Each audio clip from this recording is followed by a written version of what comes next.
सफिया और आतिफ हंसने लगे। इसी दौरान में साथ वाले कमरे से तेज तेज बोलने की आवाजें आने लगी। ये शाहीन और इमरान थे। आतिफ ने ठंडी सांस लेकर कहा, लो जी फिर चोंच लड़की। टेलीफोन पर भी यही कुछ होता रहता है। इमरान की आवाज सुनाई दी, अच्छा छोड़ो इन बातों को, कब कर रही हो शादी? वो जलकर बोली, मैं शादी नहीं कर रही हूँ, कर चुकी हूँ।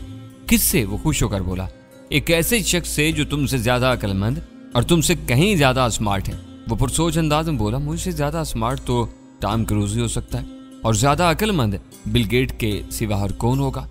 बस यही समझ लो। शाहीन फुनकारी, तो इसका मतलब है कि तुमने बैक वक्त 2 अफराद से शादी की है? इमरान की आवाज में हैरत थी। उसने गालिबन कोई शय उठाकर इमरान को मारी। ये रवाज तुम्हारे खानदान में होगा, हमारे में नहीं। गोया तुम्हारा कोई खानदान भी है। इमरान ने मजीद हैरत जाहिर की। उठापटक की आवाजें आई। इस मर्तबा गालिबन शाहीन इमरान पर चढ़ दौड़ी थी। इमरान का रहा, देखो अब तुम साबित कर रही हो कि तुम वाकई खानदान के बगैर हो। कोई बर्तन टूटा, धींगा मुश्ती की दबी दबी आवाजें बुलंद होती रहीं। मुदाखलत जरूरी हो गई थी। मखनकार था, वह कमरे में पहुंचा तो इमरान कालीन पर चित पड़ा था। शाहीन उस पर सवार थी। उसका एक घुटना इमरान की गर्दन पर था और दाईं मुट्ठी में इमरान के सर के बाल थे। मेरे कदमों की आवाज सुनकर वो दोनों ठिठक कर उठ बैठे। शाहीन का चेहरा लाल भभूका हो रहा था और सांस थूकने की तरह चल रही थी। इमरान के सियाने अंदाज में बोला, मैं इसे बता रहा था कि अगर औरत घर में अकेली हो और कोई गैर मर्द तुम्हारी तरह अचानक कमरे में घुस आए तो किस तरह अपना दिफा करते हैं। शाहीन पांव पटकती हुई बाहर चली गई। मैंने कहा, मुझे तो लगता है कि शाहीन के बजाय तुम्हें सेल्फ डिफेंस की तरबियत की जरूरत है। वो इधर उधर देखकर होले से बोला, वैसे यार जोर बड़ा है इसमें, एकदम बब्बर शेरनी है। तुमने इसे जानबूझकर इस तरह का कर दिया है, वरना काफी माकूल लड़की है, हमदर्द और मोहब्बत करने वाली। वो आवाज दबाकर बोला, किसी को पता तो नहीं चला क्या हुआ है? नहीं नहीं, इतना मालूम हुआ कि उसने कोई शायद तुम्हारे सर पर मार कर तोड़ी है और फिर तुम्हें नीचे गिराकर बड़ी इज्जत से तुम्हारी शान में 2-3 कसीदे पढ़े। वो ठंडी सांस लेकर बोला, बस यार मैं तो रीमा नरगिस और इस शाहीन के दरमियान यूं पिस गया हूं जैसे चक्की के 2 पार्टों के दरमियान गंदम। रीमा नरगिस और शाहीन, ये तो 3 पार्ट हो गए ना। छोड़ो जिगर, जब बंदा इस बुरी तरह पिस रहा हो तो पार्टों का हिसाब किसे याद रहता है? वो मगमूम शक्ल बनाकर बोला। इसी दौरान में आतिफ और फरा वगैरह भी खांसते हुए अंदर आ गए और हमारी गुफ्तगू यहाँ खत्म हो गई। करीबन 2 घंटे बाद हम एसपी हमजा साहब के साथ एक बार फिर जलाल साहब के फार्म हाउस में थे। हमजा साहब पढ़े लिखे शख्स थे और आम पुलिस वालों से कदरे मुख्तलिफ नजर आते थे। अपने सीनियर दोस्त जलाल साहब की मौजूदा हालत पर भी वो बहुत अफसरदा थे। जलाल साहब मुसलसल कोमा में थे। उनकी मजमूई जिस्मानी हालत भी कुछ ज्यादा अच्छी नहीं थी। फार्म हाउस में और कोठी के अंदर बाहर उदासी नजर आती थी। जलाली साहब के निजी चिड़ियाघर के जानवर खामोश और गमज़दा नजर आते थे। ईरानी बिल्ली और उसके बच्चों की निगहदाश्त पर डॉक्टर अदील खसूसी तवज्जो दे रहा था।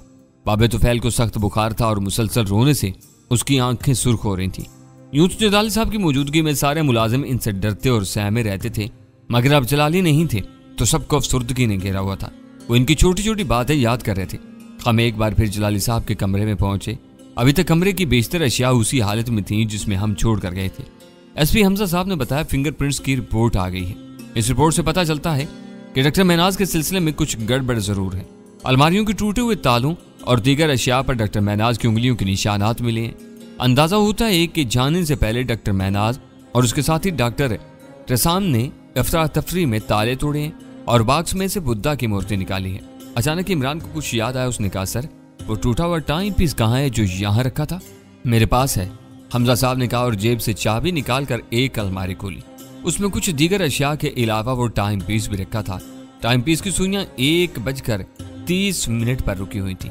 ये बात अब तक वजाहत से सामने आ चुकी थी कि बेहोश होने से चंद सेकंड कबल जलाल साहब ने अपना हाथ दवाओं तक पहुंचाने की कोशिश की और इस कोशिश में साइड टेबल पर रखा हुआ यह टाइम पीस गिरा।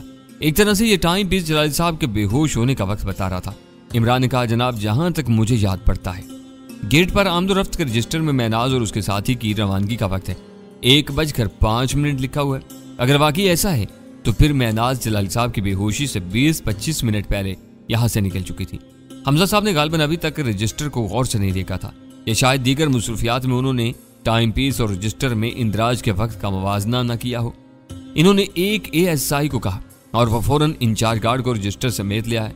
इमरान का तजिया तकरीबन दुरुस्त साबित हुआ। रजिस्टर में रवानगी का इंदराज 1:05 था। इसका मतलब था कि डॉक्टर महनाज और रसाम जब यहां से निकले तो जलाली साहब अपने होशो हवास में थे। अगर जलाली साहब की मौजूदगी में इनकी मर्जी के खिलाफ अलमारियों और बॉक्स के ताले तोड़ जाते तो यकीनन आवाज देकर दूसरे मुलाजिमीन को बुला सकते थे। इससे बआसानी ये मानी अखज किए जा सकते थे कि डॉक्टर महनाज और रसाम अगर फास्टिंग बुद्धा की मूर्ति यहाँ से लेकर गए हैं तो जलाली साहब की मर्जी से लेकर गए हैं। अब सवाल यह था कि वो कहाँ गए हैं। क्या वो जलाली साहब की हदायत पर किसी खास जगह छुपे हुए हैं या फिर उन्होंने मौका महल के मुताबिक अपनी मर्जी से फैसला किया है। एसपी हमजा साहब ने गुफ्तगू के दौरान में बताया, पिछले 48 घंटों में डॉक्टर अस्साम का खोज लगाने की कोशिश की गई है। डॉक्टर अस्साम का ताल्लुक फैसलाबाद से है। उसकी फैमिली के सारे लोग अबू साहबी में रहते हैं। डॉक्टर अस्साम यहाँ अपने एक दोस्त रजा के साथ किराए के मकान में रहता था। रजा का कहना है कि इसे पिछले 2 रोज से इसका कुछ पता नहीं। जाते वक्त उसने बस इतना कहा था कि एक इमरजेंसी ड्यूटी पर शेखुपुरा जा रहा हूँ, कल दोपहर तक आ जाऊंगा। इमरान ने कहा, फैसलाबाद से भी पता कराया है आपने? हाँ, एक टीम वहां भी गई थी। डॉक्टर अस्साम के मिलने जुलने वालों से सवालों जवाब किए गए हैं। डॉक्टर अस्साम आखिरी बार कुछ 6 हफ्ते पहले फैसलाबाद गया था। उसके बाद से उसका किसी को पता नहीं। वाकई के बाद से अब तक उसके किसी यार दोस्त जानने वाले को इसका फोन भी नहीं आया। इमरान ने पूछा, आपका क्या ख्याल है जनाब, कहीं डॉक्टर महनाज और डॉक्टर अस्साम में कोई पुराना ताल्लुक तो नहीं था? नहीं भाई, अभी तक इस सिलसिले में कोई एक शहादत भी नहीं मिली। हाँ, ये दोनों कुछ अर्सा पहले तक सर्विसेज अस्पताल में इकट्ठे जॉब जरूर करते रहे हैं। गालिबन इसी नाते से डॉक्टर महनाज ने रसाम को यहाँ मदद के लिए बुलाया होगा। इसी दौरान में इमरान के सेलफोन की बेल होने लगी। वो कॉल सुनता सुनता बाहर चला गया। यकीनन कोई अहम कॉल थी। कुछ देर बाद जब हम जू की तरफ आए तो इमरान ने मुझे बताया, राजा ने काम दिखा दिया है। क्या किया है? कबीज ने किसी बंदे से फड्डा किया है, उसे कार से टक्कर मारी और बेहोशी की हालत में होटल आया है। होटल लालाजार में? बंदा कौन है? मेरे ख्याल में जावा ही का कोई गुर्गा है। इत्तेफाकन उसे बाजार में नजर आ गया था। फिर अब क्या करना है? हमें फौरन होटल पहुंचना होगा, कोई और गड़बड़ ना हो जाए। हमने सुप्रिटेंडेंट हमजा साहब से इजाजत ली और लाहौर के लिए वापस रवाना हुए। हमजा साहब अच्छी तरह जानते थे कि जावा से टक्कर लेने के बाद इमरान की जान को खतरा लाक हो चुका है, लिहाजा उन्होंने इसरार करके हमें पुलिस की गाड़ी में ही वापस भेजा। रास्ते में इमरान से जो थोड़ी बहुत गुफ्तगू हुई उससे पता चला कि राजा अपने दोस्त होटल के मालिक अशफाक राना की कार में बाहर निकला था। लाहौर होटल के नजदीक उसने एक बंदे को जाते देखा। यह जावा के साथियों में से था और इंडस्ट्रियल एरिया वाली कोठी में राजा उसे देख चुका था। राजा की अफलातूनी तबीयत में हलचल हुई। कुछ आगे जाकर उसने इस शख्स को पीछे से कार की जोरदार टक्कर मारी। वो शख्स एक खंबे से टकराया और जख्मी होकर गिर गया। देखने वालों को यह सब कुछ एक एक्सीडेंट की तरह ही लगा। राजा ने फुर्ती से जख्मी को अपनी कार में डाला। एक मुअज्जिर राहगीर भी राजा के साथ बैठ गया। बज़ाहिर ये लोग अस्पताल की तरफ रवाना हुए। कुछ आगे जाकर राजा ने गाड़ी रोक दी और साथ बैठने वाले शख्स को मिनरल वाटर की बोतल लाने को कहा था ताकि जख्मी को पानी पिलाने की कोशिश की जाए। वो बोतल लेने के लिए उतरा तो राजा ने गाड़ी भगा दी और चक्कर काट कर सीधा लालाजार होटल आ गया। अब वो जख्मी नीम बेहोशी की हालत में राजा के कमरे में था। हम तकरीबन 1 घंटे में होटल लालाजार पहुंच गए। हमारी हदायत के मुताबिक पुलिस वाले हमें होटल से कुछ फासले पर ही उतार कर वापस चले गए। हम कमरे में पहुंचे। राजा के अलावा अशफाक राना भी कमरे ही में था। कालीन पर एक तरपाल बिछाकर जख्मी को लिटाया गया था। इसकी एक पिंडली पट्टियों में जकड़ी हुई थी और साफ तौर पर टूट चुकी थी। इसकी पेशानी भी सफेद पट्टियों में जकड़ी हुई थी। ये पट्टियां राजा और अशफाक ने खुद ही की थी। जख्मी की शक्ल देखकर मैं बुरी तरह चौंका। यह सेक्रेटरी नदीम था। वो पैंट शर्ट में था। इसकी टूटी हुई ऐनक एक तरफ तपाई पर रखी थी। ऐनक के बगैर भी वो कोई नफीस किस्म का बैंक ऑफिसर या प्रोप्राइटर ही दिखाई देता था। उसकी असलियत बस हम जानते थे। वो जलाली साहब के फार्म हाउस में घूमने वाली वो काली भीड़ था जिसने जलाली साहब को बहुत ज्यादा नुकसान पहुंचाया था। आज ये गद्दार शख्स अपने अमाल का शिकार होकर यहाँ इस कमरे के फर्श पर मौजूद था और बिल्कुल बेबस नजर आता था। राजा ने अपना सीना फुलाया और फखरिया अंदाज में मेरी तरफ देखकर फिर इमरान को देखकर बोला, क्यों अम्मू, कैसा रहा ये शिकार? शिकार तो ठीक है, लेकिन अगर कोई मुसीबत खड़ी होगी तो? क्या मतलब? इमरान ने एक नजर अशफाक राना की तरफ देखा और बोला, अगर किसी ने गाड़ी का नंबर वगैरह नोट कर लिया हुआ तो? राजा बोला, ओए छाड़ी यार, ये मेरा और राणे का मामला है, तू इसकी फिक्र न कर। ये बता काम ठीक हुआ है या नहीं? हाँ, काम तो वाकई ठीक है, इमरान ने सर हिलाया। राजा के अंदाज ने मुझे और इमरान को समझा दिया था कि इस कार्रवाई में कोई गड़बड़ नंबर वाली गाड़ी इस्तेमाल हुई है। राजा ने अपनी अकलौती सलामत आंख से अशफाक राना को इशारा किया। वो बाहर चला गया। अब हम तीनों थे और हमारे सामने तरपाल पर जख्मी सेक्रेटरी नदीम पड़ा था। वो शख्स जिसे सिर्फ 72 घंटे पहले मैंने और राजा ने बड़े ठाठों में देखा था। उसके हाथ में सुनहरी विस्की और बगल में सुनहरी औरत थी। इंडस्ट्रियल एरिया की उस कोठी में वो किसी सरकारी सांड की तरह चकराता फिरता था। उसने पुरगुरूर अंदाज में मुझे संगीन तरीन नताई की धमकियां दी थी और फिर इन धमकियों को अमली जामा भी पहनाया था। अगर कुदरत राजा की शक्ल में और फिर रियान ग्रुप के हमला आवरों की शक्ल में मदद फराहम न करती तो शायद अब फतेह मोहम्मद की तरह मेरी लाश भी इस कोठी में कहीं कीड़ों की खुराक बन रही होती। इमरान ने राजा से पूछा, कुछ बताया तो नहीं इसने? नहीं यार, अभी होश ही में नहीं आया, मुंह विच ही कुछ बुड़बुड़ा रहा था, शायद अपनी बेबे को हज पर जाने से मना कर रहा था। तलाशी ली है इसकी। हाँ ये देखो। राजा ने तकिए के नीचे से एक कीमती कोल्ड पिस्टल निकालकर इमरान को दिखाया और बोला, खाना खराब ने अपनी पिंडली पर रबड़ के बैंड से बांध रखा था और ये चीजें भी मिली हैं। राजा ने एक दराज खोल कर कुछ चीजें दिखाई। वो 4 रसीदें थीं, एक कलम, एक लाइटर, सिगरेट का पैकेट, 60,000 रुपए का एक क्रॉस चेक, 400-500 रुपए कैश था। जैसा कि बाद में पता चला कैश ज्यादा था, यानी करीबन 8,500 रुपए। बाकी 8,000 राजा ने ऑफ द रिकॉर्ड रखकर अपनी जेब में गर्क कर लिए थे। मोबाइल नहीं मिला? इमरान ने पूछा। नहीं, लगता है कि मौका पर ही कहीं गिर गया है। ठीक से देख लिया है? आओ यार, इतना अंधा भी नहीं हूं। अंदाजा हो रहा था कि मोबाइल के बारे में वो ठीक ही कह रहा है। अशफाक राणा ने राजा के कहने पर इर्द गिर्द के 3-4 कमरे खाली करा लिए थे। होटल के इस हिस्से की तरफ किसी को आने की इजाजत नहीं थी। करीबन 1 घंटे बाद सेक्रेटरी नदीम होश में आ गया। उसकी टांग टूटी हुई थी। इस बात का कोई खतरा नहीं था कि वो किसी तरह की मुजाहमत कर पाएगा, लिहाजा उसे बांधने की भी कोई जरूरत नहीं समझी गई थी। होश में आने की कुछ देर बाद नदीम ने मुझे और राजा को देखा और उसकी आंखें हैर से फैल गईं। इसका चेहरा, जो टांग की तकलीफ की वजह से पहले ही जर था, मजीद जर्द हो गया। उसने तोते की तरह गर्दन घुमाकर चारों तरफ देखा और खुद को एक बंद कमरे में हमारे दरमियान पाया। उसने उठने की कोशिश की, मगर राजा ने टांग की धकेल से उसे लेटा रहने पर मजबूर कर दिया और फुनकारा, अगर रोड़ा छोड़ा पाने की कोशिश की तो तुम्हारे मुंह में राणा की सड़ी हुई जराबें घुसेड़ दूंगा और ऊपर से कस के पट्टी बांध दूंगा। नदीम कराते हुए बोला, मुझसे क्या चाहते हो तुम? बतला। राजा ने इत्मीनान से कहा, जो कुछ वहां तुमने हम दोनों के साथ किया वही हम तुम्हारे साथ करेंगे, ना थोड़ा ना कम ज्यादा। तुम्हें बुरी तरह पछताना पड़ेगा। जवाब साहब तुम्हें जमीन की 7वीं तह से भी ढूंढ निकालेंगे। मैंने कहा, हम जमीन के ऊपर हैं तो वो 7वीं तह से कैसे ढूंढ निकालेगा? वो तो पिछले 2-3 दिन से शायद खुद 7वीं तह में घुसा हुआ है। नदीम समझ गया कि वो किसी प्राइवेट जगह पर नहीं, होटल में है और ये गुंजान बाजार है। उसने अचानक चिल्लाना शुरू कर दिया। इमरान ने जस लगाई और उसका मुंह दबोच लिया। वह मुश्किल एक आवाज ही निकाल सका था। राजा ने एक तरफ से मोटी बदबूदार जराबों का जोड़ा निकाला और फुर्ती से नदीम के मुंह में घुसेड़ दिया। ऊपर से उसने साफा कस कर बांध दिया। नदीम जोर मार रहा था और खुद को छुड़ाने की कोशिश में था। राजा ने नायलॉन की एक मजबूत रस्सी उसके टखने से बांधी और उसका दूसरा सिरा छत वाले पंखे के कुंडे में गुजार दिया। चंद ही सेकंड बाद नदीम कमरे में उल्टा लटका नजर आ रहा था। वो शोर मचा रहा था मगर मुंह से बस गू गा की आवाजें ही निकल रही थी। राजा ने जूता उतार कर 3-4 करारी सरपें उसके कोलों पर लगाई। तड़ाक तड़ाक की जोरदार आवाजों के बाद वो कदरे शांत हो गया। उसके चेहरे पर तकलीफ के शदीद तरीन आसार थे। मैंने उसके सर के बाल मुट्ठी में जकड़े। हाँ सेक्रेटरी साहब, अब हमारी बारी है। सुल्तानी गवाह बनना चाहोगे या छत्रोल के दौरान में फोत होना पसंद करोगे? पुकराने के सिवा कुछ नहीं कर सका। ये बेबसी की महाराज थी और ऐसी ही बेबसी से वह मुझे 2-4 कर चुका था। इसकी टूटी हुई टांग भी ढंगे तरीके से हवा में चल रही थी और इसका पूरा जिस्म कांप रहा था। इमरान ने जहर खान लहजे में कहा, सेक्रेटरी साहब, इसीलिए हर पंजाबी फिल्म में हीरो विलन से ये कहता है, कितना ही जुल्म करना चौधरी और जितना सह सकते हो। इसी दौरान में दरवाजे पर मध्यम दस्तक हुई। राजा ने दरवाजा खोला। अशफाक राणा ने दबी आवाज में पूछा, खैरियत है? बड़ी जोर की आवाज आई थी। हाँ खैरियत है, तुम जरा टेप ऊंची आवाज में चलाते रहो। राजा ने मशवरा दिया और दरवाजे को फिर से अंदर से कुंडी चढ़ा दी। चंद मिनट के वक्फे से उसने सेक्रेटरी नदीम की पीठ पर एक और छत्रोल अटैक किया। वो मछली की तरह तड़पने लगा। अगले 4-5 मिनट में उसकी हालत गैर होने लगी और मुंह से पानी बहने लगा। उसने हाथों के इशारों से हमें कहा कि हम उसे नीचे उतार दें। राजा ने उसकी रस्सी ढीली की और वो दोबारा खून आलूद तरपाल पर आ गया। हम देख रहे थे कि उसकी तनफन बिल्कुल खत्म हो चुकी है। अब अगर हम उसके मुंह से जराबें निकाल भी देंगे तो वो शोर-ओ-गुल नहीं करेगा। फिर भी इमरान ने पहले उससे यकीन दहानी हासिल की, तब जराबें उसके फूले हुए गले में से निकाली। 2-3 मिनट बाद उसकी हालत कदरे बेहतर हुई। इमरान ने सिगरेट सुलगाते हुए कहा, सेक्रेटरी साहब, तुम्हें फिर से उल्टा लटकाने में हमें 1 मिनट से ज्यादा वक्त नहीं लगेगा, लेकिन फिर हम इतनी जल्दी तुम्हें उतारेंगे नहीं। बेहतर है जो पूछते हैं ठीक ठीक बताते जाओ।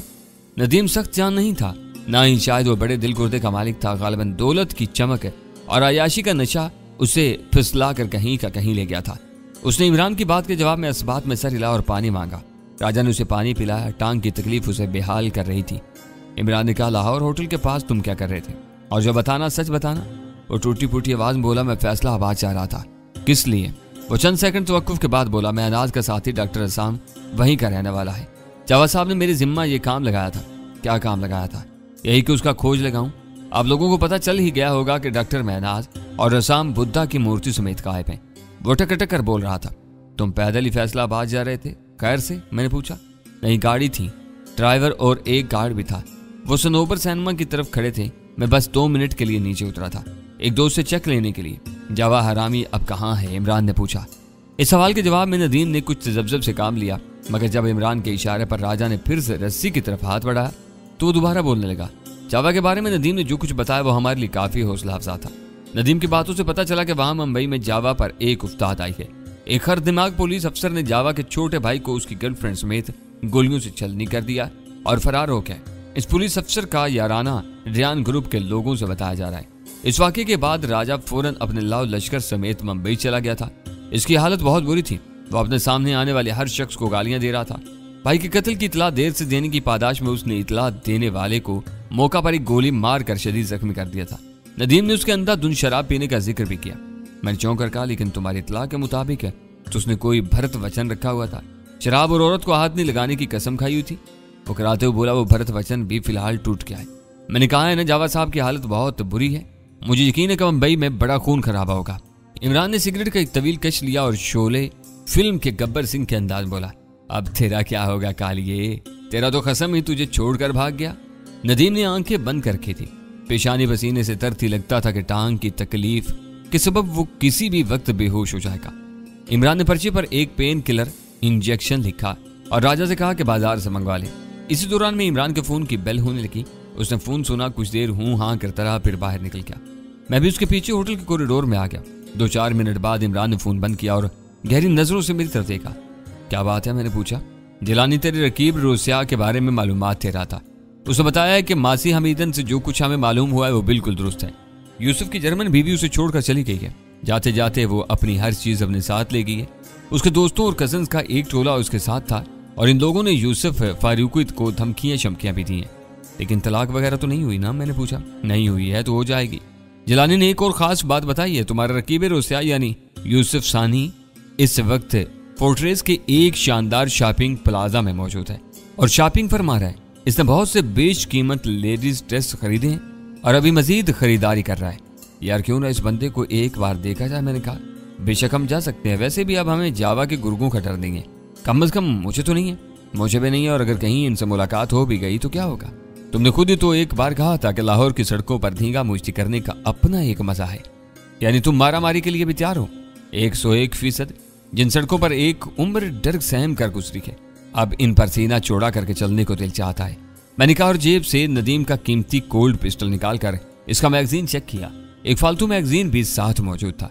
इस दौरान में इंजेक्शन आ गया, साथ में सुरिंज वगैरह भी थी। इमरान ने नदीम की मजरूब सुर्ख पीठ पर इंजेक्शन ठोका और राजा से कहा, हो सकता है कि अभी थोड़ी देर में ये सो जाए।